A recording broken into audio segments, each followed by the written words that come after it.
Well students, मैं राजकुमार fourth same की इस क्लास में आप सभी का स्वागत करता हूं। आज हम हर्ष के जीवन और उसकी उपलब्धियों पर चर्चा करेंगे। इसके पार्ट 1 में हमने हर्ष का जीवन और उसकी सैनिक उपलब्धियां या जो प्रमुख विजय हैं उस पर हमने चर्चा की थी। हर्ष का यदि मैप आता है तो उसकी प्रमुख विजयों पर हम वहां से टिप्पणी उसकी है वो लिख सकते हैं। इसके बाद आज हम उसकी प्रशासनिक उपलब्धियां, उसके बाद धार्मिक योगदान और साहित्यिक व शिक्षा के क्षेत्र में योगदान, ये उसकी प्रमुख उपलब्धियां थी, इन पे चर्चा करेंगे। इसके अतिरिक्त जो प्रशासनिक उपलब्धियां हैं, तो यदि क्वेश्चन कई बार आ जाता है कि प्रशासन, हर्ष के प्रशासन का वर्णन कीजिए, तो यहाँ से बनता है उसका केंद्रीय, प्रांतीय और स्थानीय प्रशासन, साथ साथ राजस्व, न्याय और सैनिक प्रशासन तक। तो आज हम इस पे विस्तार से चर्चा करेंगे। तो पार्ट 2 है प्रशासनिक उपलब्धियां। हर्ष का प्रशासन। एक विजेता और साम्राज्य निर्माता होने के साथ साथ हर्ष एक कुशल प्रशासक भी था। उसके शासन प्रबंध की प्रमुख विशेषताएं इस प्रकार हैं। केंद्रीय प्रशासन, पहला पॉइंट इसमें राजा।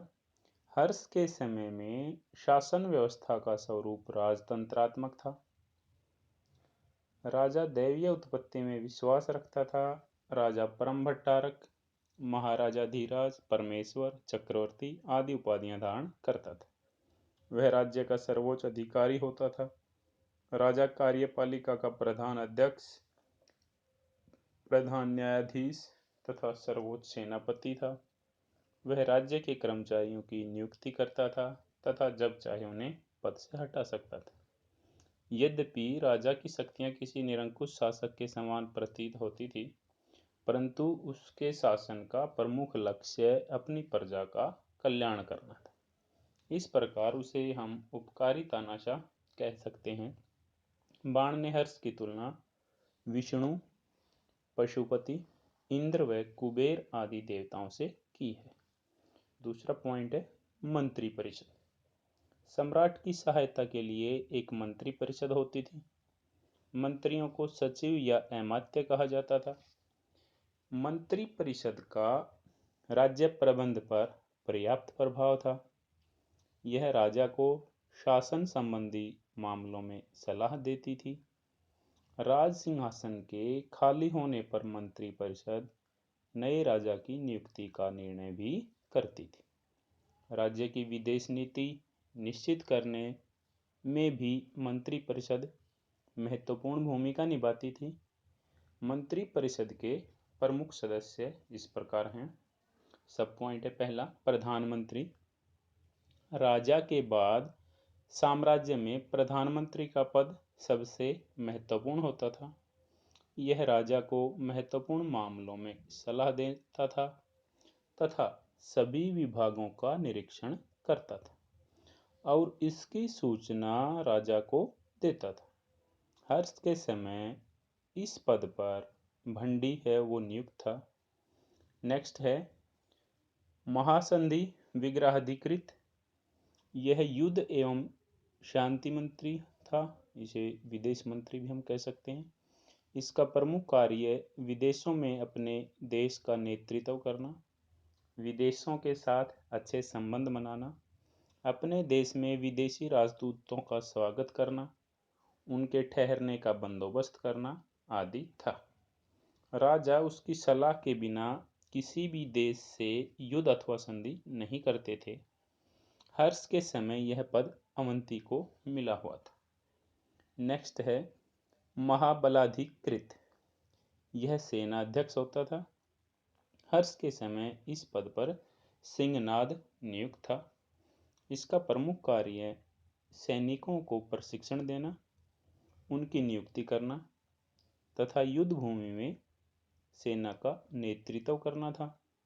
हर्ष स्वयं अपने राज्य का प्रधान सेनापति था। नेक्स्ट है कट्टुक।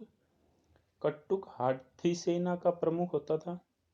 हर्ष के समय इस पद पर स्कंदगुप्त नियुक्त था। इसका कार्य हाथी सेना की देखभाल करना, उनको प्रशिक्षण देना तथा युद्धों में हाथियों सहित उपस्थित होना था। नेक्स्ट है वृहदश्वार। यह अश्वारोही सेना का अध्यक्ष होता था और हर्ष के समय कुंतल इस पद पर कार्यरत था। नेक्स्ट है महाप्रतिहार।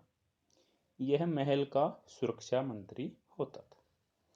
नेक्स्ट है अन्य मंत्री। इनके अतिरिक्त हर्ष के समय अन्य मंत्री होते थे।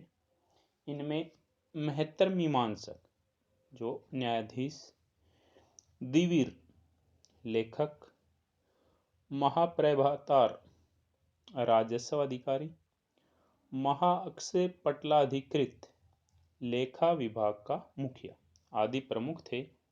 ये सब मंत्री अपने अपने विभागों का कार्य देखते थे तथा अपने कार्य के प्रति अपने से ऊपर वाले अधिकारी के प्रति जवाबदेह होते थे।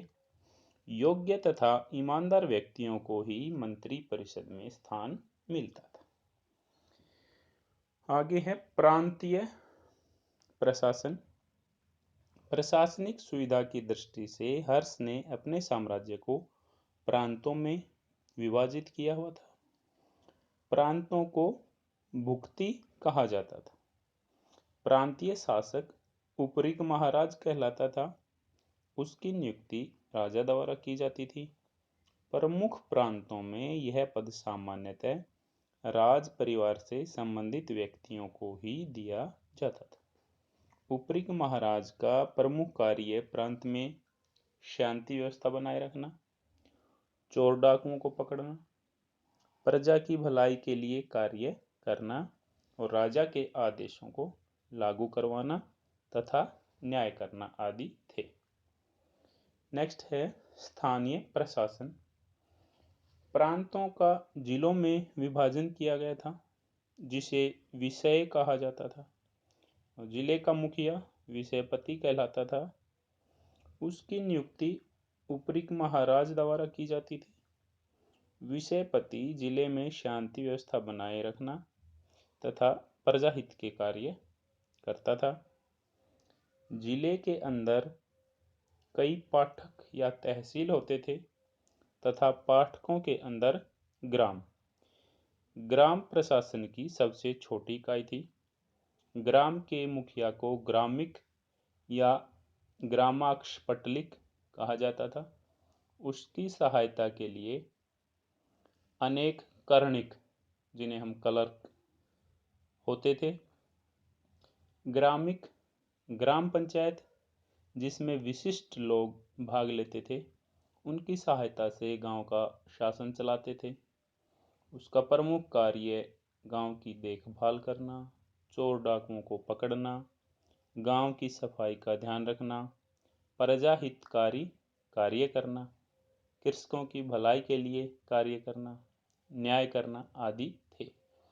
वह समय समय पर केंद्र, प्रांतों तथा जिलों से आए हुए आदेशों को भी लागू करवाता था। नेक्स्ट है राजस्व प्रशासन। हर्ष के काल में राज्य की आय का प्रमुख स्रोत भूमि कर था जो उपज का 1/6 भाग होता था।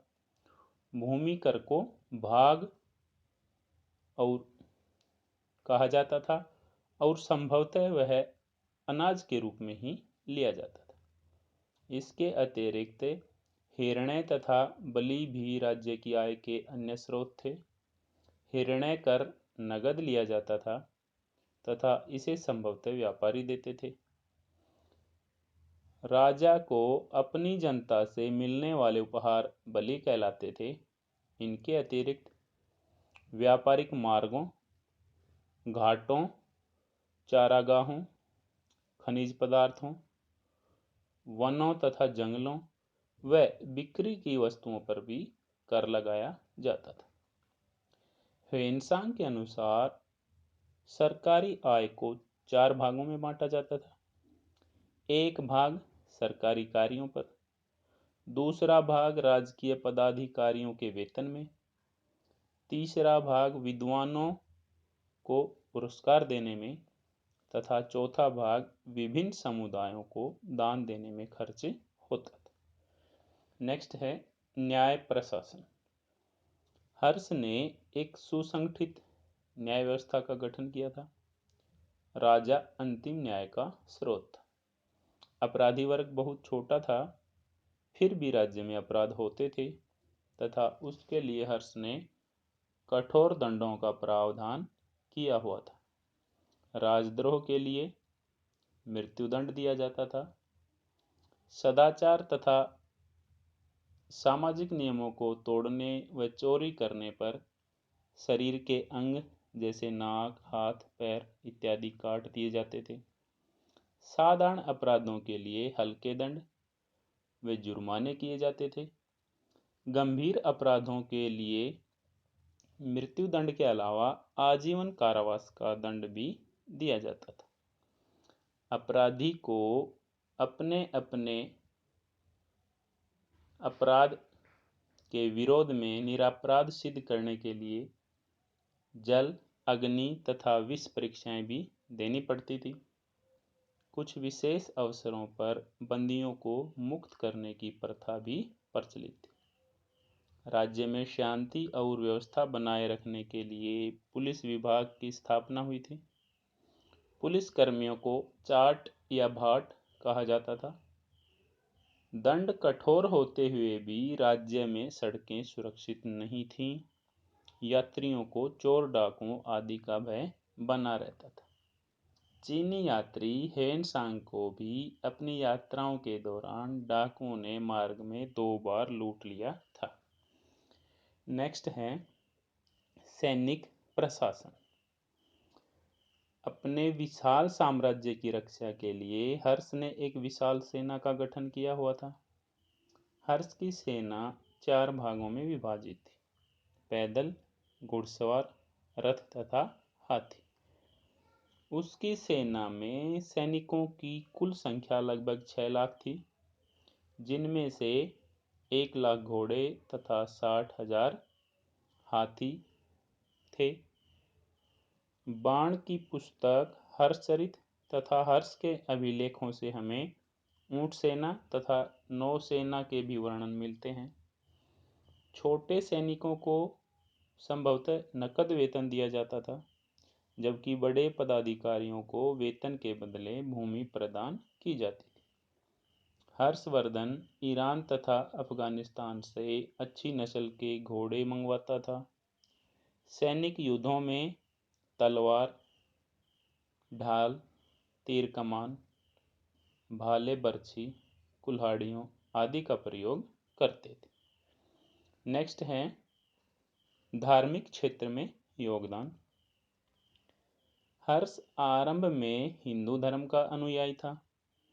वह सूर्य तथा शिव की उपासना करता था, परंतु दिवाकर नामक बौद्ध भिक्षु के प्रभाव में आकर वह बौद्ध धर्म की हीनयान शाखा में विश्वास रखने लगा। तत्पश्चात ह्वेन-सांग से प्रभावित होकर वह बौद्ध धर्म की महायान शाखा का अनुयायी बन गया। शीघ्र ही हर्ष ने इसे संरक्षण दिया तथा इसके प्रचार के लिए विशेष कदम उठाए। राज्य में पशुवध निषेध घोषित कर दिया। बौद्ध भिक्षुओं को जी खोलकर आर्थिक सहायता प्रदान की। पुराने बौद्ध मठों की मरम्मत करवाई व नवीन मठों की स्थापना की। बौद्ध धर्म में सुधार लाने के लिए उसने प्रति वर्ष बौद्ध भिक्षुओं की एक सभा बुलानी आरंभ कर दी। हर्ष ने अन्य धर्मों के प्रति सहनशीलता का प्रमाण दिया। उसका एक प्रमाण इसमें यह भी है कि उसका प्रसिद्ध दरबारी विद्वान बाणभट्ट एक ब्राह्मण था। हर्ष ने धर्म के विकास के लिए समय समय पर धार्मिक सभाएं भी बुलाई। इसमें पहली है कन्नौज की सभा।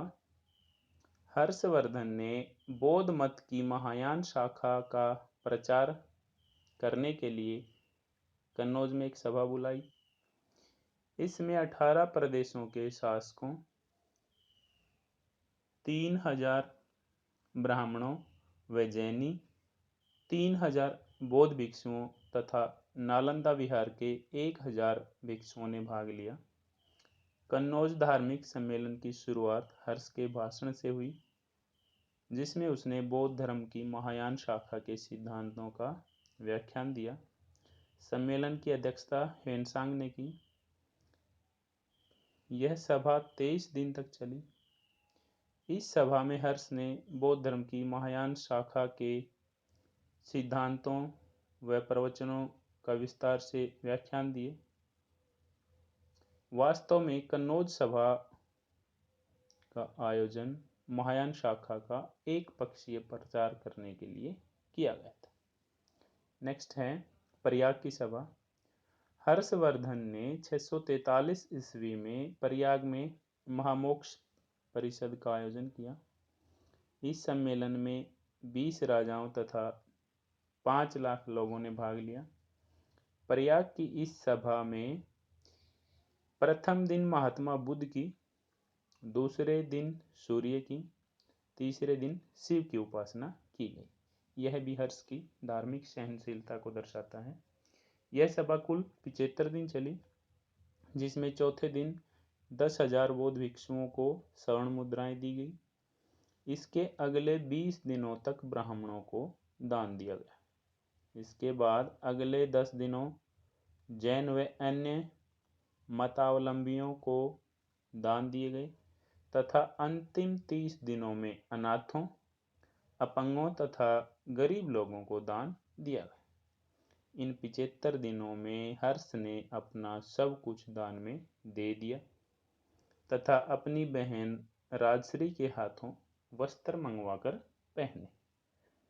इस सभा के अंत में हर्ष ने 10 दिशाओं के बुद्ध की आराधना की तथा संपत्ति विहीन होने पर उसने अपार प्रसन्नता महसूस की। नेक्स्ट है साहित्य के क्षेत्र में योगदान। हर्ष स्वयं एक उच्च कोटि का विद्वान तथा विद्वानों का संरक्षक था। उसने संस्कृत में रत्नावली, प्रियदर्शिका तथा नागानंद नामक 3 विख्यात नाटकों की रचना की। हर्ष की इन रचनाओं की तुलना कालिदास, भास तथा भोज की रचनाओं से की जाती।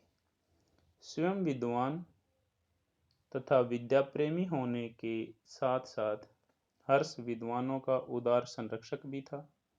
हर्ष के दरबार में अनेक विद्वान, कवि एवं लेखक निवास करते थे। इनमें बाणभट्ट, मयूर तथा मातंग दिवाकर के नाम विशेष उल्लेखनीय है। बाणभट्ट उसके दरबारी कवि थे। उन्होंने हर्षचरित तथा कादंबरी की रचना की। मयूर ने सूर्य देवता की महिमा में सूर्य शतक की रचना की। मातंग दिवाकर एक बौद्ध दार्शनिक था। उसकी रतनकूट सूत्र तथा सरव दर्शन संग्रह नामक रचनाएं बहुत प्रसिद्ध हैं। हर्ष के ही शासनकाल में भर्तृहरि द्वारा रचित वाक्यपदीय व्याकरण की एक महत्वपूर्ण रचना है।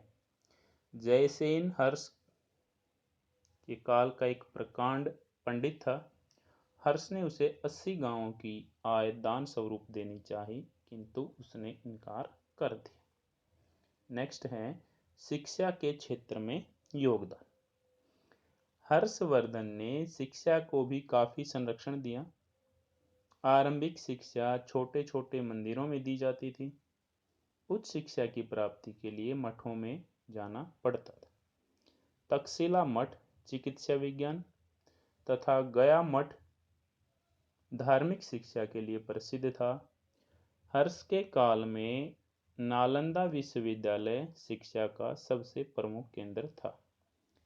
यहाँ न केवल भारत के विभिन्न प्रदेशों से अपितु चीन, लंका, तिब्बत, कोरिया, मंगोलिया तथा जापान इत्यादि से बड़ी संख्या में विद्यार्थी शिक्षा प्राप्त करने के लिए आते थे। नालंदा विश्वविद्यालय छात्रों के अध्ययन व निवास की उसमें उचित व्यवस्था की हुई थी। यहाँ एक विशाल पुस्तकालय भी था जिसे धर्मगंग कहा जाता था। इस पुस्तकालय के 3 भवन थे, रतन सागर, रत्नौदधि और रतन रंजक। नालंदा विश्वविद्यालय में छात्रों को निःशुल्क शिक्षा प्रदान की जाती थी। ह्वेनसांग के अनुसार यहाँ 10,000 से भी अधिक विद्यार्थी तथा 1500 से भी अधिक शिक्षक रहते थे। हर्षवर्धन ने 200 गांवों की लगान मुक्त भूमि नालंदा विश्वविद्यालय के खर्च के लिए दे दी थी। इसमें प्रवेश के लिए कड़ी प्रवेश परीक्षा से गुजरना पड़ता था। नालंदा में पढ़ाए जाने वाले मुख्य विषय थे बौद्ध साहित्य, दर्शन, चारों वेद, गणित, ज्योतिष शास्त्र, तर्कशास्त्र, व्याकरण, न्याय, दर्शन, चिकित्सा विज्ञान, रसायन विज्ञान, तंत्र मंत्र तथा शिल्प आदि। नालंदा विश्वविद्यालय के कुछ प्रसिद्ध अध्यापकों में चंद्रपाल, धर्मपाल, नागार्जुन, प्रभाकर मित्र, जिनमित्र, वसुबंधु, आर्यदेव तथा शांति रक्षित आदि थे। यहाँ का कुलपति शीलभद्र अपने काल का सुप्रसिद्ध विद्वान था। अंत में हम डॉक्टर आर.एस. त्रिपाठी के शब्दों में कह सकते हैं कि हर्ष को स्मरण किए जाने का मुख्य कारण उसके द्वारा दिए जाने वाला शिक्षा को उदार प्रोत्साहन था। आज के इस टॉपिक में इतना ही। Okay, thank you.